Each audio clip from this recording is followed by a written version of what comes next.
Great. Hey, welcome everyone. Today we're talking about kind of practical uses and understanding Project Cortex and SharePoint Syntax in real life. I really want this to be a session where we can really wrap our heads around what is this initiative that Microsoft has going on and taking advantage of artificial intelligence and machine learning. I want this to be somewhat of an intro discussion, but I absolutely want this to be practical, and I want people to kind of be able to understand how this can apply to their business and how this actually integrates across the suite of Microsoft 365 products.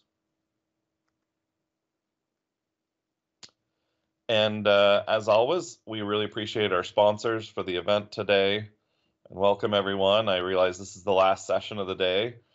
Thanks for those who stuck it out and who are making it throughout the entire event. And I really appreciate our sponsors who make this possible. Welcome. I'm Joel Oleson. Thanks for attending the session.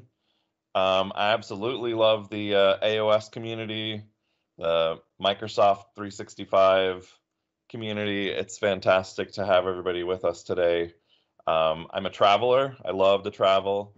I wish I could be there with you in Germany today. In a sense, I kind of am virtually, but it's great to be with you. I'm a Microsoft MVP and Microsoft Regional Director. I work currently at Perficient, which is a Microsoft consulting company. I'm a director there. And yeah, I hope to run into you in my travels. I'm on a quest to go to every country in the world, and I've got about 24 countries left to visit, which I hope to be able to do in the next 3 or 4 years. So the agenda for today, first off, we're going to talk about AI, artificial intelligence. We want to understand what it means to the enterprise.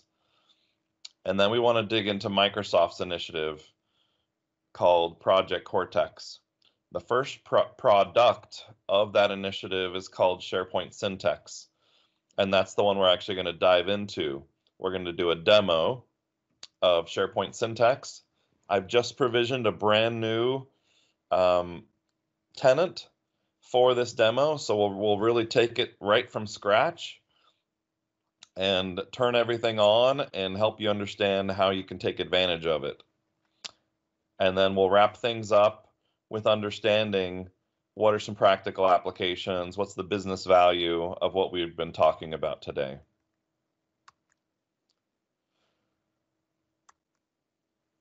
So I think that it's first important to understand that that sorting, categorizing, filtering, grouping is something that humans are not very good at.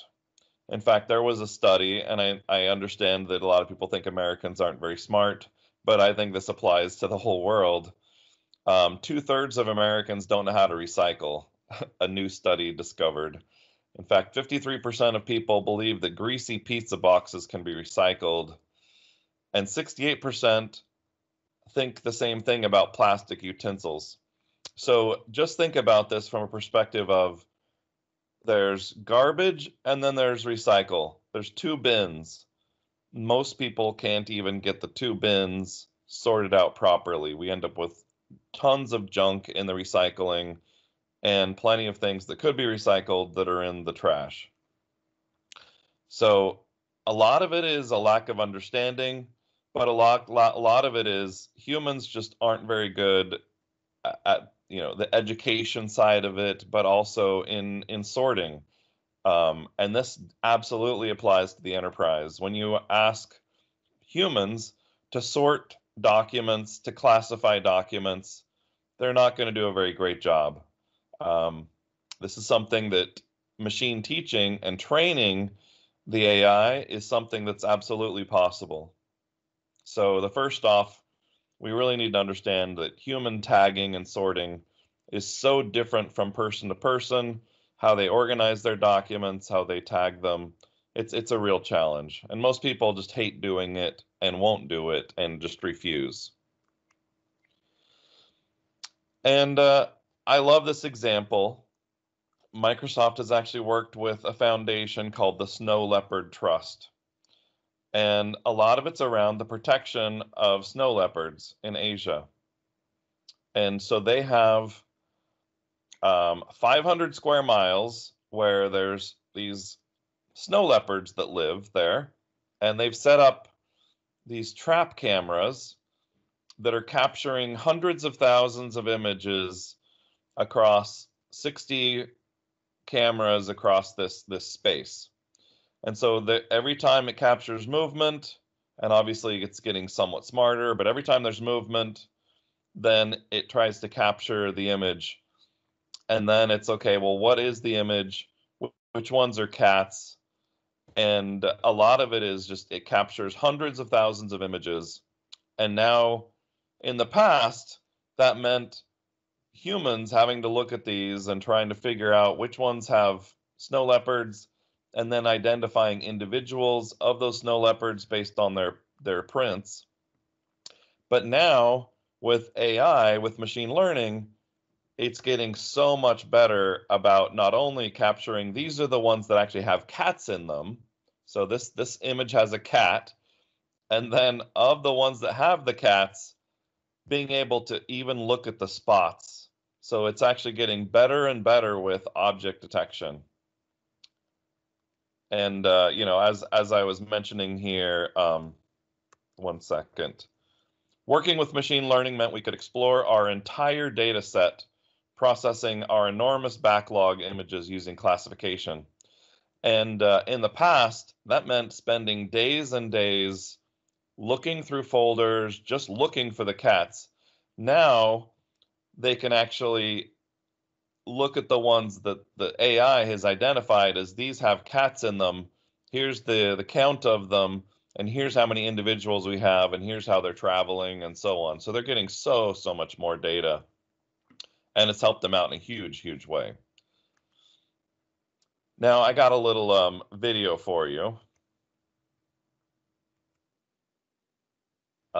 And this is a parody. It's kind of a funny video, but I think it'll help you understand the challenge in the office.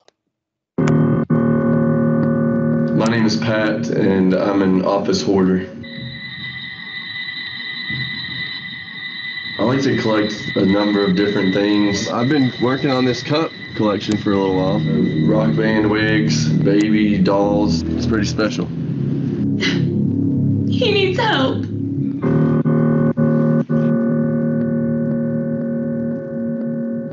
There's nothing worse than using your office area as a playground for your trash. Hey Pat, how's it going? Hey, how's it going? It's going good. Wow, you got a lot of stuff here. Thank you. You're welcome. Pat, it's been brought to my attention, as well as I can see here, that you've kind of got a hoarding problem here. I wouldn't say I'm more of a collector of things. I could help you start to get rid of some of this stuff. In fact, right here, right on the top, we've got a note. It's like a to-do list from August of 2006. I still haven't signed up for Friendster. What is this? It smells like wet dog hair. Hands off my wet dog hair sandwich. Well, what about this? Aren't you a little old for something like that? You're never too old for a rectangle yellow pirate man. Isn't that SpongeBob SquarePants? You don't even know who that is. But actually, the only thing I see of any value that's nice in here is that picture of you and Melissa. I don't need that. Just let that go. Well, at least it's a start. You know, I gotta be honest, it felt really good to let go of something. I know, it's the first step. I need help! Help me! It's okay. We're gonna make it through. It took a while, but I convinced Pat to throw away his junk. Give it. It's all right, Pat. It's all right.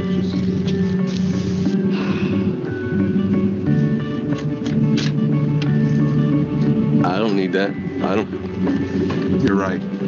We're gonna let that go. It feels good. Man, it feels good. Good. After everything got cleaned, it was just a great feeling. I feel like a great weight was lifted off of my shoulders. I feel like I can move around again. It's nice. To celebrate Pat's newly cleaned desk, we decided to have a party for him. And parties mean gifts. This is for you, Pat. I'm so proud of you. Thank you. Congratulations, Pat. Thank you, Jerry. Here's a snowboard for you. Congratulations, Pat. Thank you. This is awesome. I got you a mannequin. I found this awesome fan for you. Thank you, guys. Good job, Pat. You know, I really feel like I accomplished something. And it was great for all my friends to come over, and they were really proud of me. And they brought me all these gifts, and it really made me feel like I'm at home.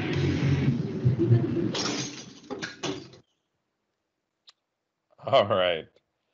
So I know that was kind of ridiculous, but I think it gets across this challenge that we have with data and how we hoard data. So in this example, we've got this guy who just collects all these things around his office. But think about this from a perspective of the data and the files that you have. Every single person, nobody wants to delete anything. We've just got bigger and bigger hard drives. Think about it from a SharePoint perspective or a OneDrive perspective. We all just collect everything, and we're actually very possessive over our collections of content. There's no purging that ever happens. You know, if we decide we want to sort things out, we may create a folder or something, but what we're not doing is we're not categorizing, sorting, grouping, filtering. So essentially, what's fantastic here is this ability for us with AI to be able to start really starting to address some of these information management challenges. And the first one we're talking about here is the silos of knowledge. So the silos of knowledge ends up often being different products, but it can also mean different site collections. It can also mean, you know, different databases, basically data that just doesn't connect with the rest. So when we go and try and search, we have to decide where we're searching, and often we don't even know where to search or where to start.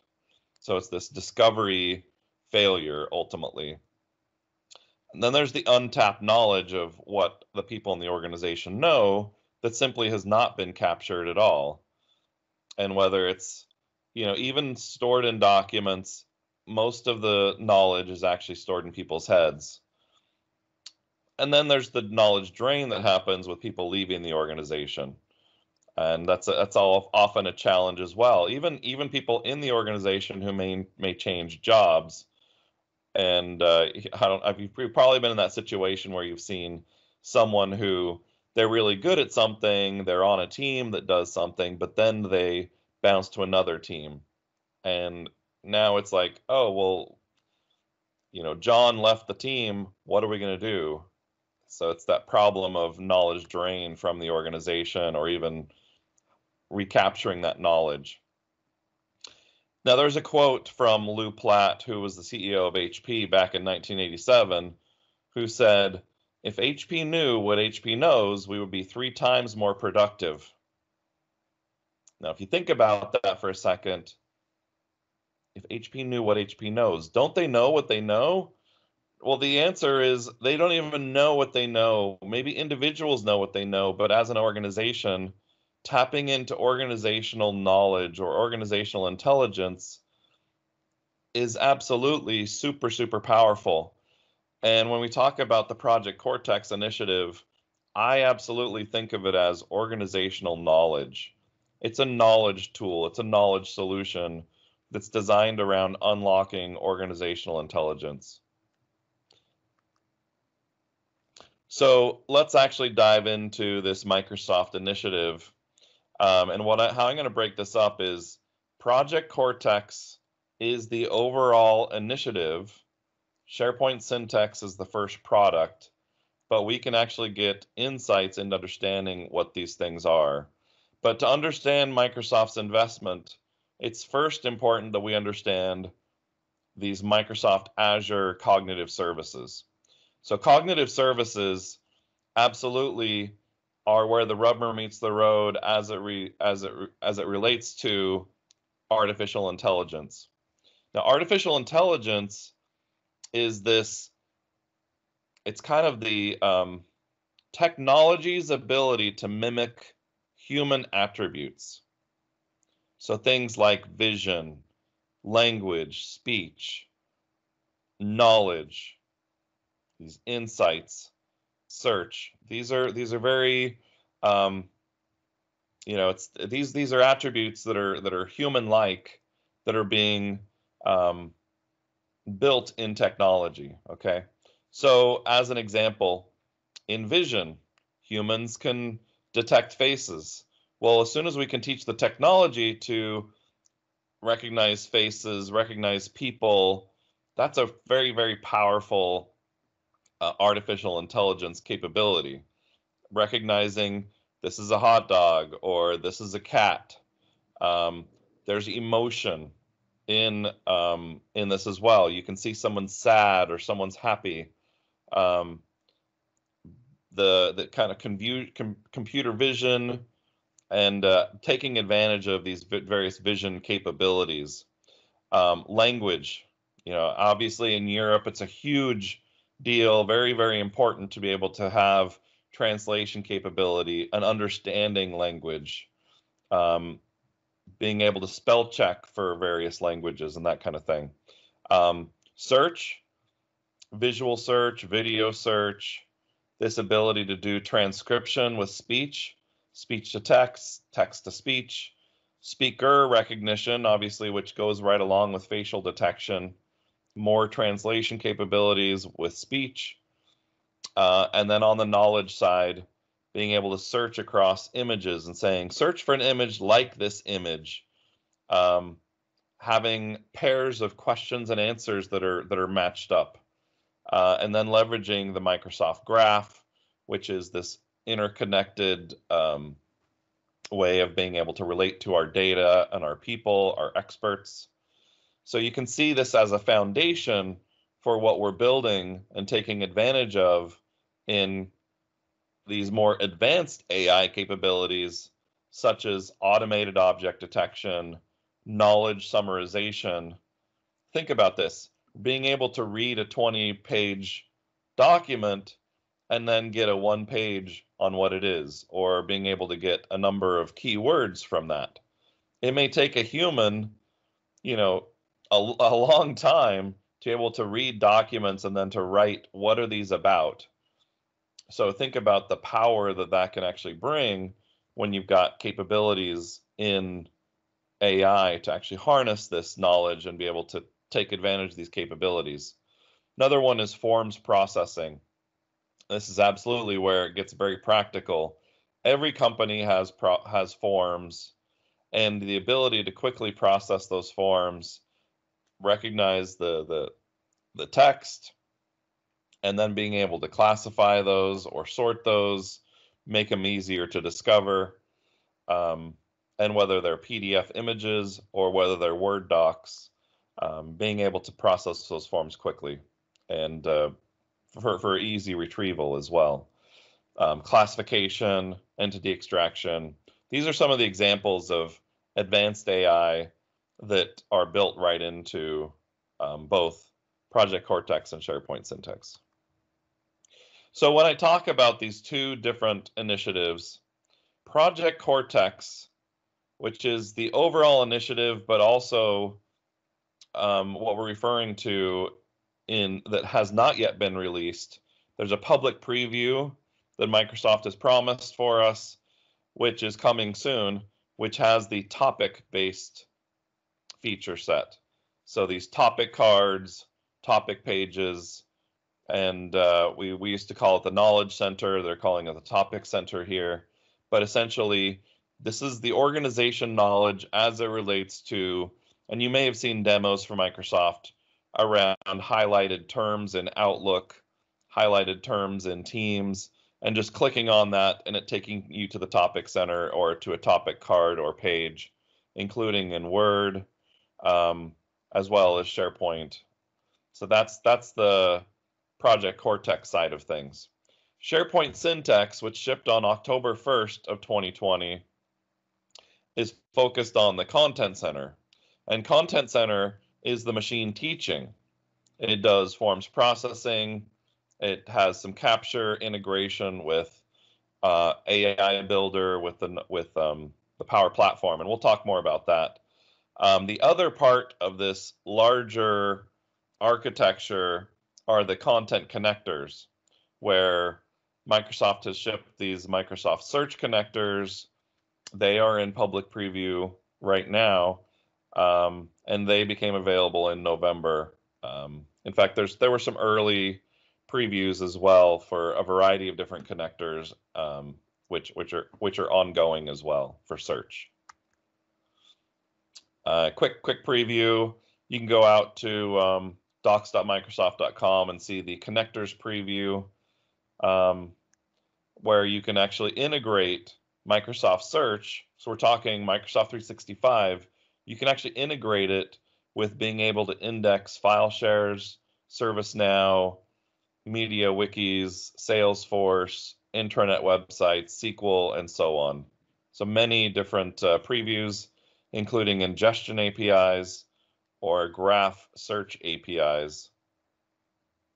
There's query and indexing capabilities in all of these. Now, what is SharePoint Syntax? High level, the way to understand this is there's kind of three main components to it: content understanding, content processing, and content compliance. So as it relates to machine teaching and advanced AI, it's around automating content processing and transforming your content into knowledge.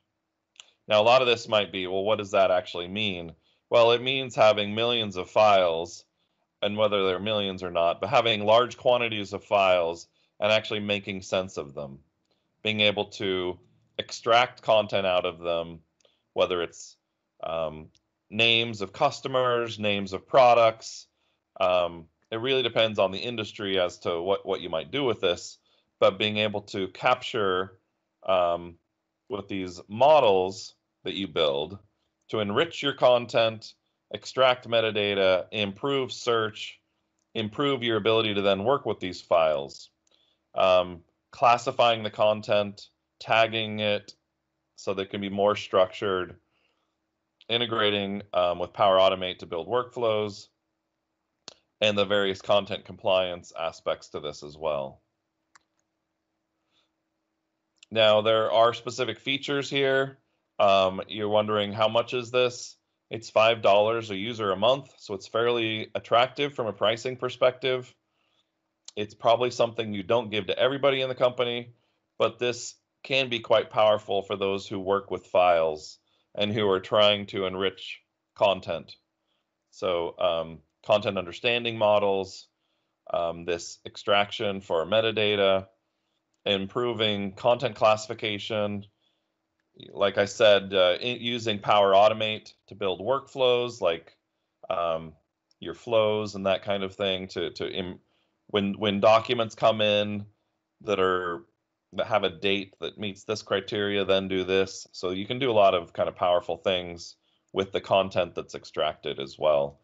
And when you're looking for keywords, you can apply labels based on sensitivity, apply content policies based on sensitive documents and things like that. Now, I mentioned Project Cortex has this topic card. So this is a good quick example of one of the previews of what's going to be happening as Microsoft releases Project Cortex, where you see a word that's a topic and you highlight that or click on it, and it'll give you a nice little topic card that gives you information about acronyms or information about terms. It can be super powerful for people who are new to the team, and as well just organizational knowledge. This is part of that organizational unlocking the knowledge and making it easier for people to keep up with what's going on, be more connected, connecting the experts to the data and the data to the experts. So as an example, Project Core happens to be a project. There is an acronym which is core. You've got a definition of that. You can follow it. You can see the people, the files, the resources, and there's even an ontology to be able to navigate these topics, to be able to see what's happening, where the data is, and being able to navigate the organization in a very visual way across the topics. And all this, a lot of different capabilities. This is kind of a visual I put together that kind of talks about SharePoint Syntax and the machine teaching. You think about it from a perspective of, what do you want to do with your data? You want to classify it. You want to extract data out of those documents. Do you want to label it for compliance reasons? Do you want to, find sensitivity in your content? You want to connect to data outside to improve search. You may want to detect object using object recognition with the AI builder, or even just doing content capture and extraction. Now, there's a number of different roles here. These are some examples that Microsoft provided, because you're wondering, who are the people who are running this new thing? Because a lot of organizations don't have people that are assigned to these roles. So the first one, we talk about a content services admin. Now, often this might be your tenant administrator. This could be somebody who's essentially setting up rights for users. There may be some aspect of help desk who are assigning licenses to people who need to have rights for individual users who need to use SharePoint Syntax, as an example. The knowledge manager is responsible for quality of information shared. So we're talking about, from a Project Cortex perspective, that knowledge manager is responsible for the topic hierarchies. They're doing validation of what's coming out of AI. They're working with different departments and different knowledge folks around taxonomy, working with the different department heads related to taxonomies, metadata, and validating structure and policies across things like compliance and sensitivity. They may be working with an IP team, as an example. And then this is where the rubber meets the road. We've got the subject matter experts. They are the ones who have expertise on the topic. They can organize and curate knowledge in these areas. From a Project Cortex perspective, these are the folks who are validating individual topic pages and suggested topics. From a SharePoint Syntax perspective, these may be the folks who are actually doing the machine teaching. So it's not every subject matter expert, but on the machine teaching side, but it may be those who understand the forms, or those creating the forms are then teaching the SharePoint Syntax how to handle incoming data through forms or through some kind of ingestion of documents. So we've been talking for a while. I really want to make this real for you. Let's go ahead and jump into the demo.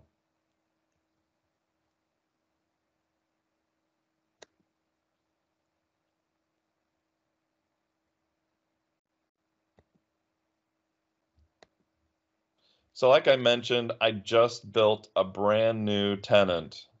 So here we are looking at a CRM tenant. If you're a partner, you can use this demo.microsoft.com to create tenants. So this is a brand new tenant that I just created. It's a good 90-day Dynamics CRM tenant. And what we're going to do here, so I'm just going to copy this password, and then we're going to log in as this user.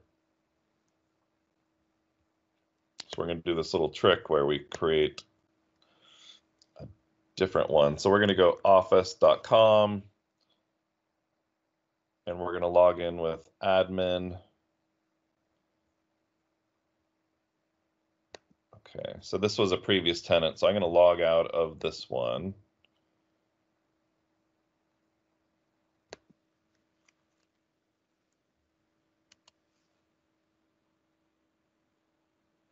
All right, sign in. We do not want to log in with that account. We're going to log in with a different account. All right, let's go back here and just grab that account, which is this one here.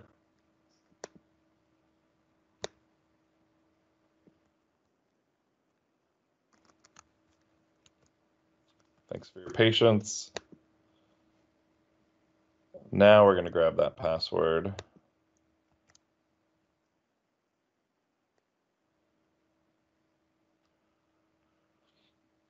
We don't really care about saving that. All right, so we're in a brand new tenant. So it's going to give us the little walkthrough type things, but we're going to jump right into the admin.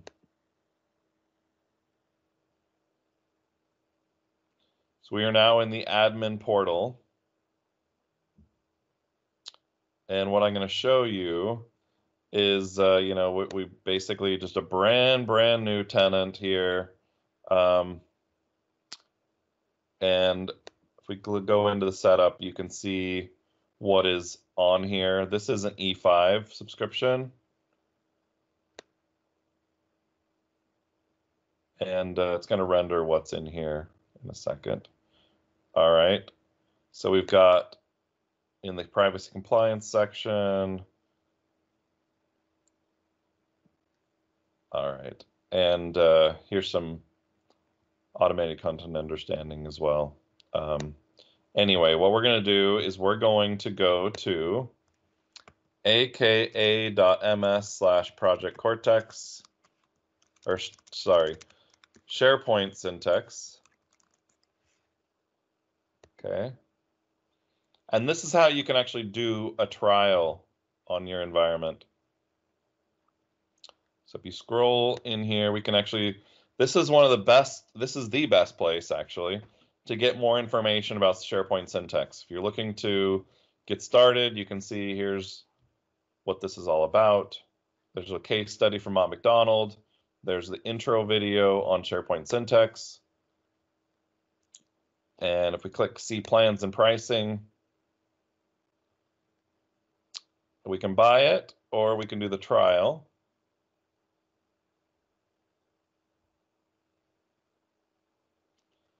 And it does recognize, since we're logged in, it recognizes the account. You can continue.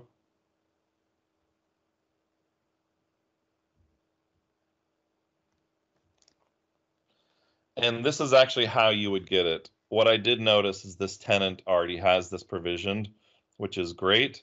But this is how you would get the license going, okay? What's interesting is this tenant before did not have that enabled, so it's interesting that it does now have it on here. So what we can do is we can see the automated content understanding is something that has now been enabled. So there's form processing and document understanding, and there's even a content center on here. So we can actually jump in. Basically, the first thing you're going to want to do is log in, create your content center, which is basically a site collection that gets us into the content understanding. If you get an error like this, what it's saying is this user has not been provisioned on this particular, it looks like there's two different tenants. That's what's going on. I'm going to go into a new profile because I think that's what's happening is it's actually colliding. Sorry about that.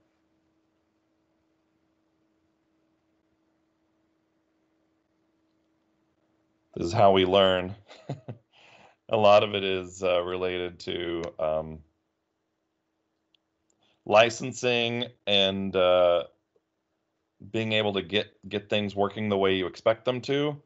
It's a little bit challenging in the beginning. So let's go back to that tenant. Here we go.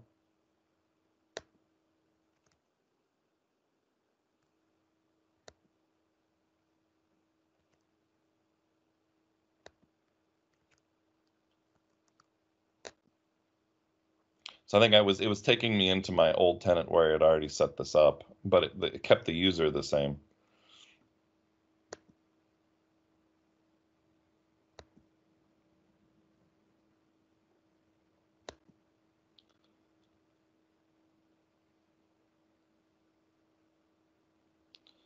Okay, so now we're going to go into the admin.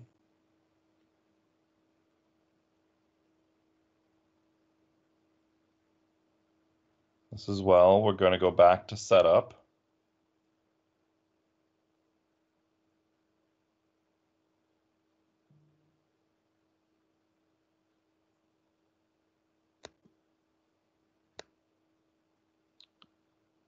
Okay.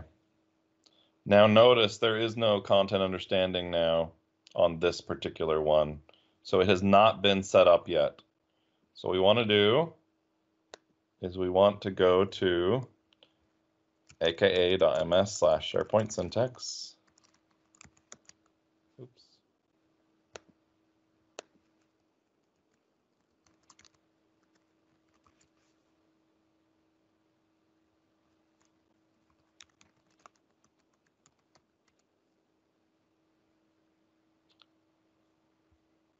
And we scroll all the way down, plans and pricing. Yes, it's $5 a user a month. We're going to do the free trial. That will then guide us through. And let's make sure we're logged in with the right account. This one does look slightly different than the one we were looking for. It's one of the challenge, I think, with Chrome, or the, what do you call it, Chromium, the Chrome Edge, is that sometimes it will hold on to those accounts instead. So here we are. This should be 754275.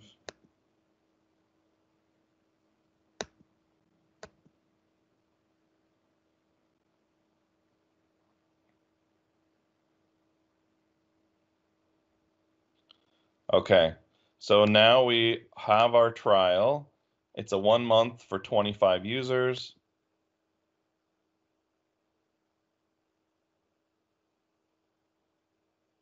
We're going to continue.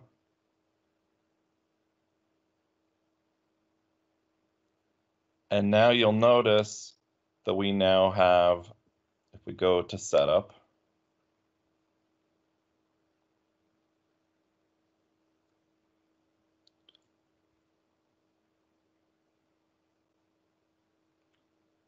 we're going to have this new content understanding section. And here it is under files and content. And you can see it says not started yet. So we want to go jump into automated content understanding. Automatically find, classify, extract info. All right, we got it. So now we're going to click get started. First question is, do we want it on all libraries and all SharePoint sites? Do we want it enabled for libraries and selected sites? If you say libraries and all sites, it doesn't do anything to those libraries. It gives you the ability to do things with them, okay? So it's not going to impact any documents by enabling this. I recommend this because it's confusing if you don't. If you just say no libraries, that doesn't make sense. If you say libraries and selected sites, you could do that during a trial, but I think that when you're really into it, you're going to want to enable this across the tenant. We're going to give it a content center name. Let's just call it content center. It really doesn't matter what the name is. And sure enough, it's free, which is great. So these are our two choices, and we're now activating it. Now, the next step would be basically giving users rights to it. Because we're the admin, it's giving us kind of a freebie. So I'm going to just skip that part, but understand the next thing you would do after this content center is set up is you would then license the users. So basically you go into your users and assign them the SharePoint Syntax license. And you can assign it up to 25 users during the trial.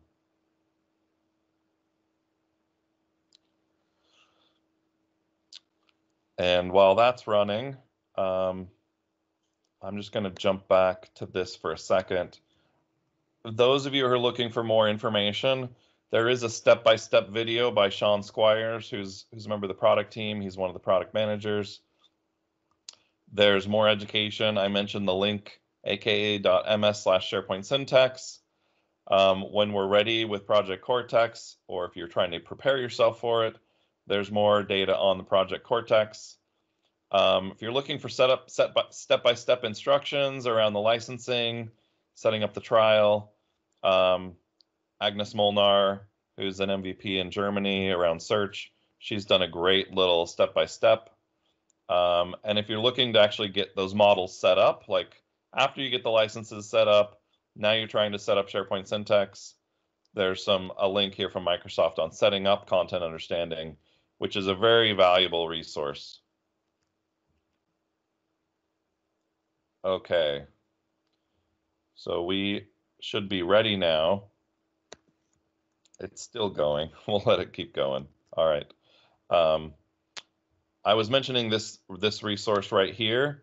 This, in my opinion, is the best resource where things get really, really practical. So as an example, you're trying to get into this, trying to get hands-on, I would absolutely bring up this document. It walks you through set up SharePoint Syntax. Here's your content understanding thing, configuring the forms processing, create your content center, assign licenses, and you can see there's the common data service for SharePoint Syntax, which is the storage part of it. AI Builder credits. That's right. The next step after SharePoint Syntax is, hey, do you want to integrate with AI Builder? And there's actually a trial for AI Builder as well, so that you can actually take advantage of AI Builder. And why would you ever go AI Builder? Like, what does AI Builder have to do with SharePoint Syntax? AI Builder allows you to do the object detection. It allows you to do the forms processing. So if you have PDFs, you absolutely need to use AI Builder. And in order to use AI Builder, you need the AI Builder credits. So this is a separate license. But again, you can use the trial for this as well.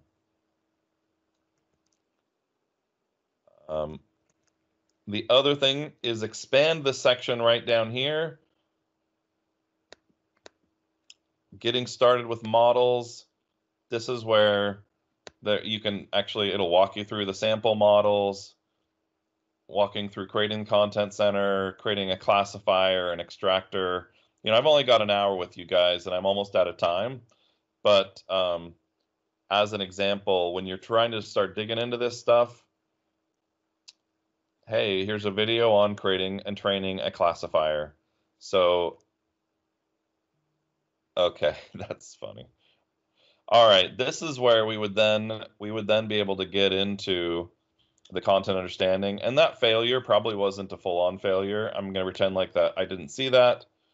We're going to go into the SharePoint administration, and we should be able to see our content center.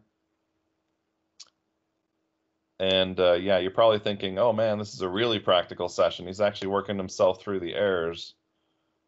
That's right. That's right. You may get a 404. That means your content center has not been provisioned properly. And basically what you have to do is you have to go into the SharePoint admin center. And if you look at the sites, like your active sites, we should see our content center in here. If we don't see it, like it looks like it did fail, if you go create, you'll notice that there's something called new options or other options down here. If we click other options, and now look at this, we now have Content Center as one of the types that we can create. So as an example, let's see if it actually detects that it is there or not. And for sure it failed, so it is going to allow us to do it again. Seriously practical. There we are. Very practical session for you where we're actually troubleshooting a failed content center creation. And obviously we could give it a different name if it did exist. Let's just try it once. If it fails, we can give it a different name. But that's the other thing to understand. If you want to have a different content center for every line of business, you can do it right in here. So you can actually create your admin content center during your provisioning licensing process. Or if you want to create one for HR, for processing benefits, if you want to create one for your statement of works for the delivery team, for your consulting arm of the organization. All right, we've got our content center. Great. That was a lot harder than it should have been. So now we can navigate out to our content center. And the first thing I want you guys to do is you're going to walk through this model, the little tour. Very, very simple. Once you've done that, you're going to click Models. And check this out. You may not even notice this and it'll go away. But if you click Import Sample Model, if you're doing a trial, highly, highly, highly recommend just go ahead and import their sample model, because it will actually give you example classifiers, example extractors, and explanations. So now we have the model library. And again, kind of the little bit more description of what to do with these. 5 contracts, 5 letters of intent, sales documents, and so on. And here's our kind of walks us through. If you want to see, here's our training files. Here's our extractors. So example, if in this document, the sample they gave us, hey, here's how to pull out an address. Here's how to pull out the discount percentage in the statement of work. Or in the benefits. And here's how to change, pull out a date of change. So if you click on any of these, you can actually see that particular extractor, and it's been trained on these documents, and you can see these labels that it's actually done it on these. So as an example, we can say, here we want to train it on this, and we say, oh, here's as of. So as an example, you can say this is the label.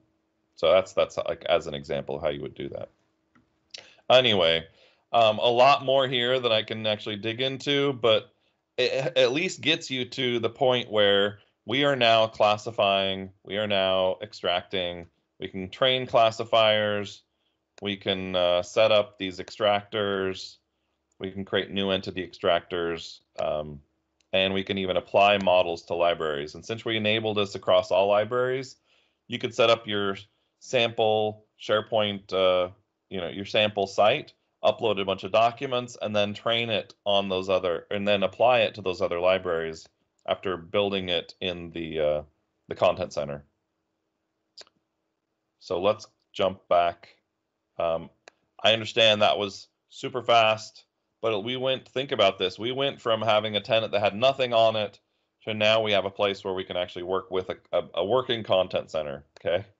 I understand we didn't get to classify much there, but you can see how from that you can actually get going, including a nice resource center that you can actually use to set up your extractors and classifiers.